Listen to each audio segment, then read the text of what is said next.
श्री रामचरितमानस को फाड़ दिया गया। कुछ नया नहीं हुआ। ग्रंथों को नष्ट करना जालिमों और बेवकूफों दोनों के लिए जरूरी हो जाता है। सन 1199 में बख्तियार खिलजी ने नालंदा कैसे फूंका था, ये गूगल कर लीजिएगा। एक ढूंढेंगे 100 कहानियां मिलेंगी जहां लोग तीर तलवार तोप और बारूद से नहीं किताबों से घबरा गए।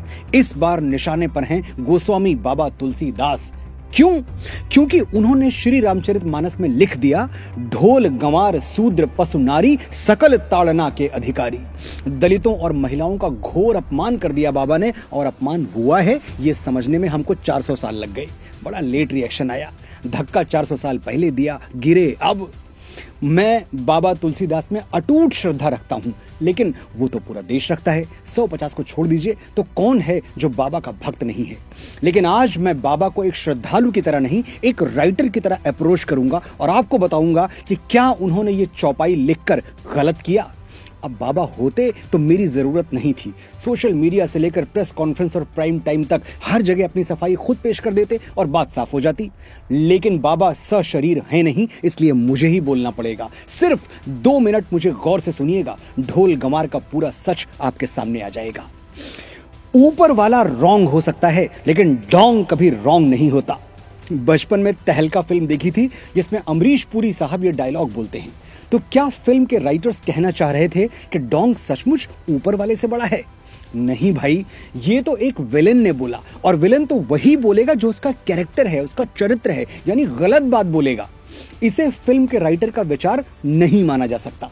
पॉइंट यही है, जब फिल्म के डायलॉग उसके कैरेक्टर के विचार हैं, राइटर के नहीं, तो फिर श्री रामचरितमानस में खलनायक समुद्र के विचार बाबा तुलसीदास के विचार कैसे हो गए? श्री रामचरितमानस एक प्रबंध महाकाव्य है, जैसे नॉवेल या फिल्में होती हैं। प्रबंध साहित्य वो है जिसकी कहानी में एक स्टार्ट हो, एक मिडिल हो और एक एंड हो, और उसमें जो कैरेक्टर जैसा है उसके डायलॉग्स वैसे ही हों, यानी हीरो सही बात करे और विलन गलत। ढोल गंवार शूद्र पशु नारी सकल ताड़ना के अधिकारी, इस चौपाई को या इस डायलॉग को संदर्भ और प्रसंग के साथ, रेफरेंस टू कॉन्टेक्स्ट के साथ समझेंगे तभी बात समझ में आएगी। सीन देखिए पहले। श्री राम 3 दिन तक समुद्र से विनती करते रहे, मुझे लंका जाने का मार्ग दे दो भाई, मेरी पत्नी के प्राण संकट में हैं। समुद्र ऐसा अहंकारी के मार्ग छोड़िए, उत्तर तक नहीं दिया।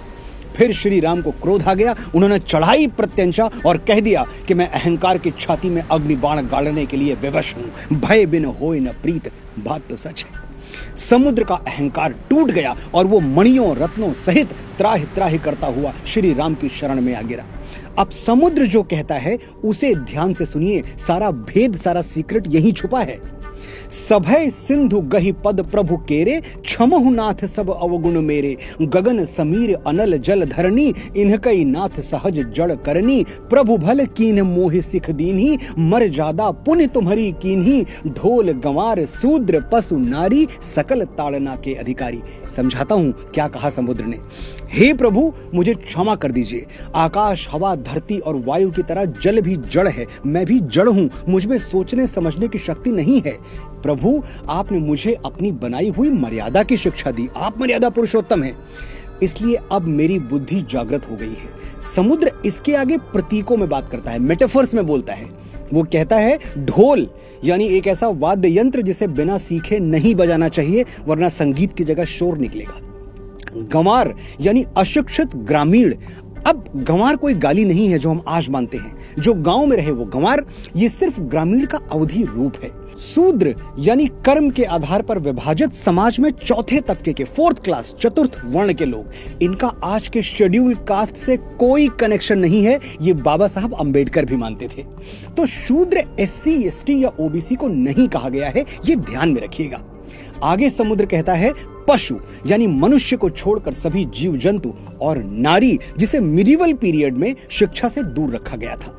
आपने जो शिक्षा मुझे दी है उस पर इन सब का भी अधिकार है। ढोल गंवार शूद्र पशु नारी, इन सबको ये शिक्षा मिलनी चाहिए जो आपने मुझे दी।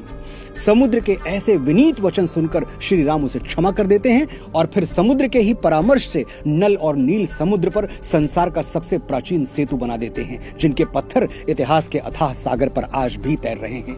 अब आप ही बताइएगा, ढोल गंवार शूद्र पशु नारी सकल ताड़ना के अधिकारी, ये श्री राम के थॉट्स हैं या गोस्वामी तुलसीदास के? दोनों के नहीं, ये विचार 100% 100% समुद्र के हैं और किसी भी एंगल से गलत नहीं है। जरूरत है सिर्फ खुले और साफ मन से एनालाइज करने की, सोचने की, समझने की। गोस्वामी बाबा तुलसीदास दलित विरोधी होते तो क्या निषाद राज, केवट और शबरी को रामायण में सह नायकों की भूमिका देते, अनगिनत चौपाइयों में उनकी प्रशंसा करते? और यदि वो नारी विरोधी होते, नारी कहा मैंने, ध्यान दीजिएगा, औरत नहीं। आशा करता हूं अब तक आप भी अपने आसपास के सम्मानित महिलाओं को औरत कहना छोड़ चुके होंगे। जो रेफरेंस और कॉन्टेक्स्ट नहीं समझ रहे हैं वो मेरा ये वीडियो जरूर देखें, लिंक डिस्क्रिप्शन में दे रहा हूं। तो बाबा तुलसीदास अगर नारी विरोधी होते तो क्या देवी अहिल्या, जिनका शील भंग किया गया था, क्या उनको इतना सम्मान देते जितना दिया है?